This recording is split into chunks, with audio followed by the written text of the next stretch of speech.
दोस्तों, कुंडू न्यूज में आपका स्वागत है। चैनल को लाइक व सब्सक्राइब करें।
कर रखा था।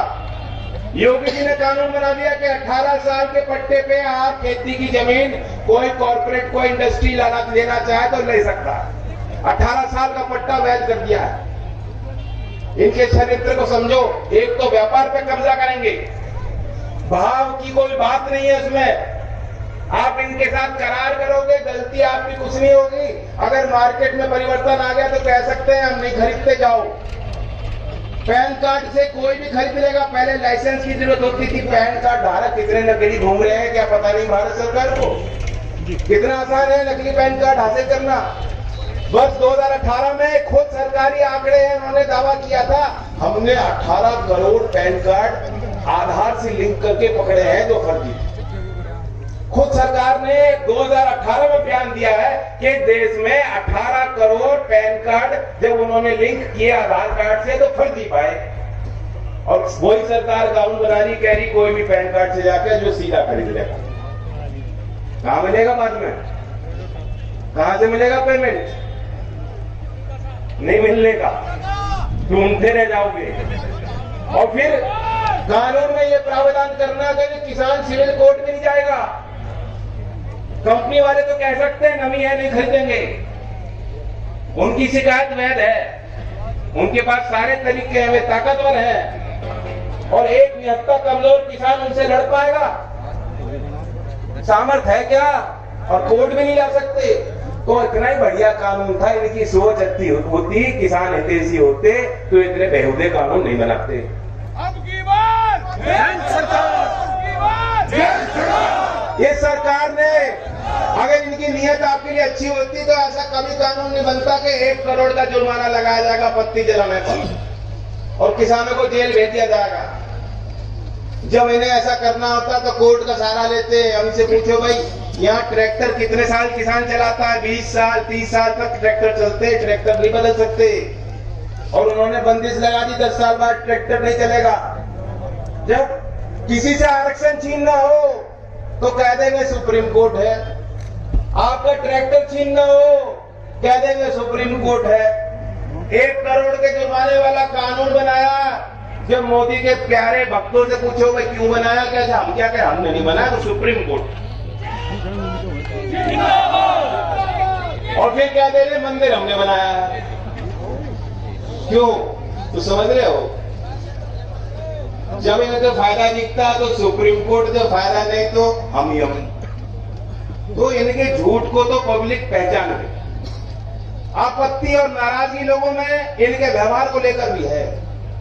ऐसी कभी सरकार ने देखी। भूमि अधिग्रहण कानून का भी उदाहरण दिया था। और 2009 में गन्ने के भाव को लेकर एक बड़ा आंदोलन चला था, दिल्ली में आप लोग गए। 3 घंटे नहीं लगे थे, सिर्फ पश्चिमी यूपी का किसान था, केंद्र कानून लाई थी, कई राज्य के किसान प्रभावित होते, दूसरे राज्य के तो चंद नेता लोग थे, भीड़ नहीं थी, भीड़ तो आप थे। 3 घंटे नहीं लगे थे, सरकार झुक गई थी। अब बताओ, वह सरकार ताकतवर है जो आपकी सुनती थी, या आज की सरकार ताकतवर है जो कोर्ट की दलील देती है और आप पे गोली चलाती है,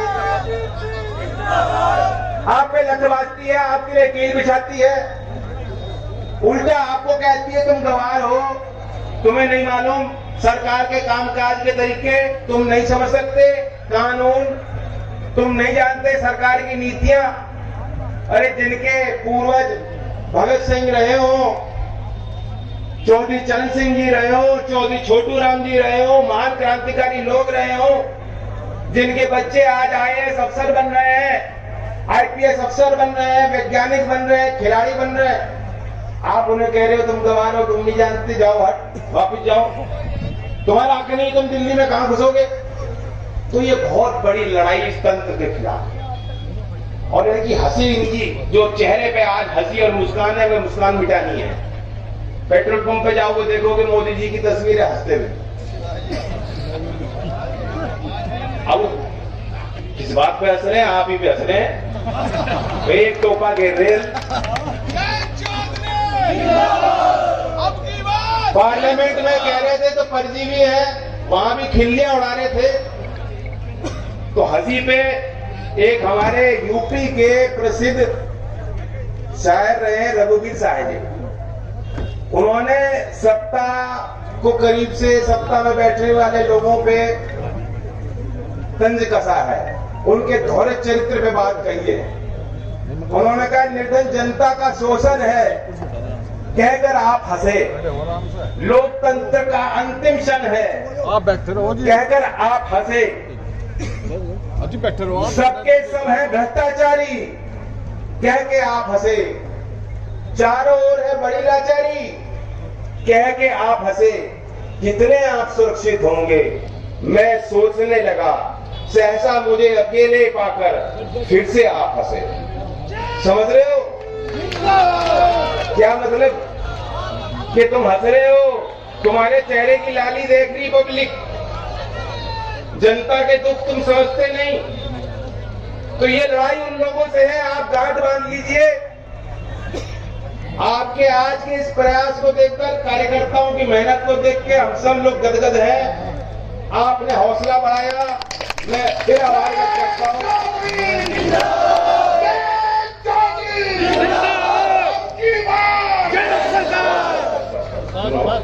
पंचायत है,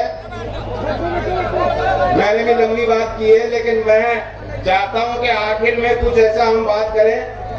मैं सभी जगह कर रहा हूं यही बात, और सभी जगह हाथ उठा के किसान अपने निश्चय का प्रदर्शन कर रहे हैं, ताकत का प्रदर्शन कर रहे हैं।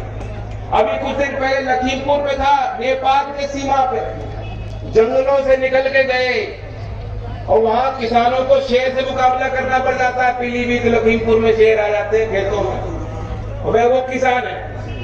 वहां भी बहुत बड़ी भीड़ थी, वहां भी उन्होंने हाथ खड़े करके किया। चूरू में वहां एक शहीद के स्मृति में परसों कार्यक्रम था, वहां भी किया। वहां आज भी मैं यही बात आपके बीच करना चाहता हूं। हमने पंचायत इसीलिए बुलाई, हम ये सरकार को एहसास दिलाना चाहते हैं। इस पंचायत का एक ही नारा है, जिंदा रहे हमारा भाईचारा। ये लड़ाई हिंदू मुसलमान और सिख की नहीं है, ये लड़ाई सिर्फ जाट की नहीं है, ये लड़ाई सिर्फ सरदार की नहीं है, ये लड़ाई सिर्फ पंजाब या हरियाणा की नहीं है।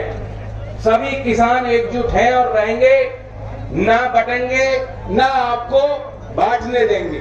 तो ये सरकार ये सुन ले, ये पंचायत का ऐलान है। अगर आप सहमत हो, हाथ आखिर में खड़े करना।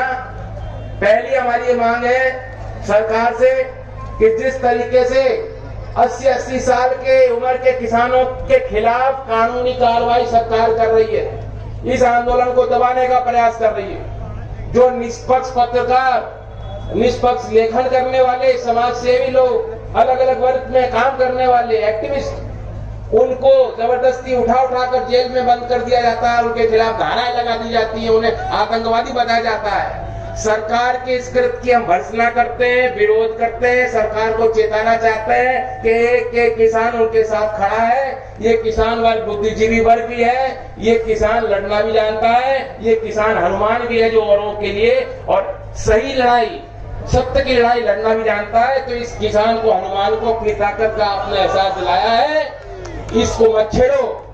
ये पंचायत का ऐलान है। तो 3 फर्जी कानून आप बता रहे हो जो किसान के हित में नहीं, लेकिन कॉर्पोरेट इंडिया के कुछ चंद लोगों के हित में आप लाए हो। ये प्रस्ताव असंवैधानिक है। ये पंचायत की मांग है कि कानून वापस होने चाहिए। ये कानून जनता की नहीं, हित में नहीं है। देश का किसान इन कानून को नहीं मानता।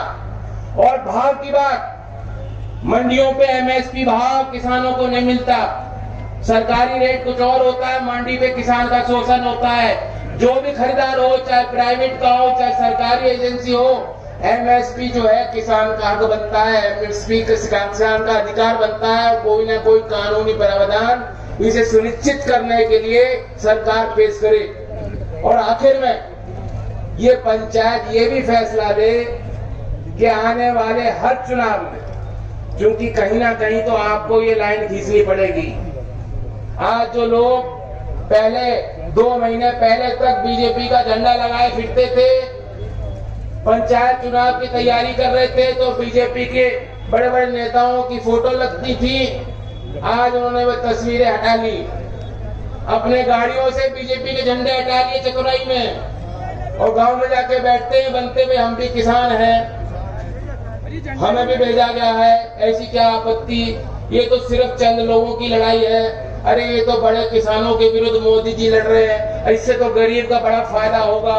अरे तुम्हारे यहाँ तो वैसी मंडी नहीं बनी, तुम्हें क्या नुकसान, तुम तो गन्ने की खेती करो। इस तरह की जो बात बना रहे हैं बीजेपी के नेता, मैं खुले मन से कह रहा हूँ, मैंने मुजफ्फरनगर की पंचायत में भी सामाजिक ऐलान करवाया था, और यहाँ भी कह दे रहा हूँ कि लाइन खींच लो। इनको सियासत की चोट देनी है, वोट की चोट देनी है। जो आज किसान के साथ नहीं, वो देश के साथ नहीं।